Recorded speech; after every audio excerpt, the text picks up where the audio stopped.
নির্বাচন ঘনিয়ে আসার সাথে সাথে আইন শৃঙ্খলা পরিস্থিতির আরও উন্নতি হবে। ভোটে আইন শৃঙ্খলা পরিস্থিতির যে কোনো চ্যালেঞ্জ মোকাবেলায় নির্বাচন কমিশন প্রস্তুত আছে, এমন মন্তব্য করেছেন প্রধান নির্বাচন কমিশনার এএমএম নাসির উদ্দিন।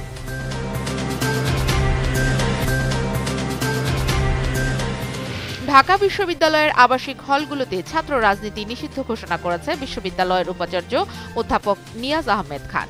এ বিষয়ে সিদ্ধান্ত নিতে আজ প্রভোস্ট স্ট্যান্ডিং কমিটির সভা ডেকেছে বিশ্ববিদ্যালয় প্রশাসন। গাজীপুরে সাংবাদিক আসাদুজ্জামান তুহিন হত্যা মামলায় আরও 2 জনকে গ্রেফতার করেছে গাজীপুর মেট্রোপলিটন পুলিশ। এ নিয়ে এই মামলায় মোট 7 জনকে গ্রেফতার করা হয়েছে।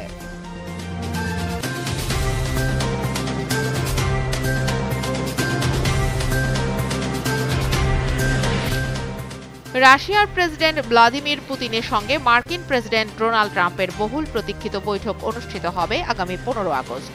ইউক্রেন যুদ্ধ বন্ধে আলোচনায় আলাস্কায় মুখোমুখি হবেন এই দুই নেতা।